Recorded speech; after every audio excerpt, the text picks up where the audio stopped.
Hello students, আমি অনিক সরকার। আপনারা যারা মালয়েশিয়াতে পড়াশোনা করতে যাওয়ার কথা ভাবছেন, তারা অনেকেই আমাকে একটা প্রশ্ন সবসময় করে থাকেন যে ভাইয়া, মালয়েশিয়াতে থাকা খরচটা কেমন হয়ে থাকে একজন স্টুডেন্টের। সো আজকে আমি সেই বিষয়টা নিয়েই আপনাদের সাথে আলোচনা করব। আসলে এক একজনের জীবনযাপনের স্টাইল এক এক রকম হয়ে থাকে, তাই খরচটাও এক একজনের জন্য এক এক রকম হয়ে থাকে। কিন্তু আমি যদি স্টুডেন্টের কথা বলি, সাধারণত মালয়েশিয়াতে বেশিরভাগ স্টুডেন্ট যেভাবে জীবনযাপন করে, সো সেইটা যদি আমি আপনাদেরকে বলতে যাই, মালয়েশিয়াতে কুয়ালালামপুরে যেই স্টুডেন্ট অ্যাপার্টমেন্টগুলোতে স্টুডেন্টরা সাধারণত থাকে, সেইখানে অনেক স্টুডেন্টের শেয়ার্ড রুমে তারা থাকে, এক রুমে দুইজন থাকে। সো আপনি যদি এক রুমে দুইজন থাকেন বা তিনজন থাকেন, সেক্ষেত্রে আপনার খরচটা 300 থেকে 400 রিঙ্গিতের মধ্যে আপনি কুয়ালালামপুরে আপনার থাকার খরচটা হয়ে যাবে, ঠিক আছে।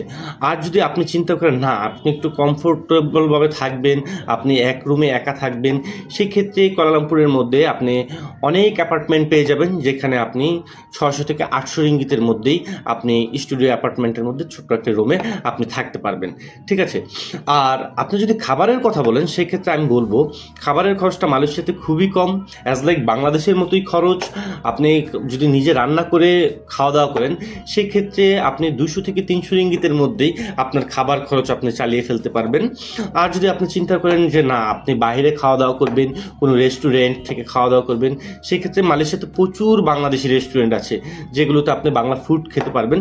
সেক্ষেত্রে একদম বাংলাদেশের মতোই আপনার খরচটা হয়ে থাকে মালয়েশিয়ার রেস্টুরেন্টগুলোতে, বাঙালি রেস্টুরেন্টগুলোতে।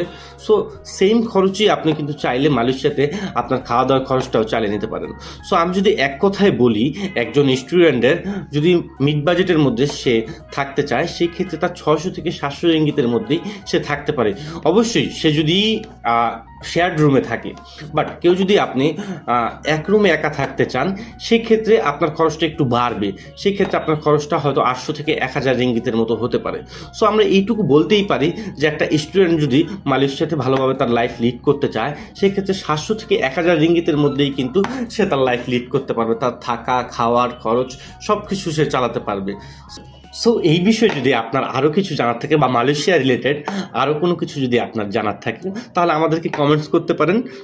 আমরা চেষ্টা করব আপনাকে সেগুলো উত্তর দেওয়ার জন্য। ধন্যবাদ।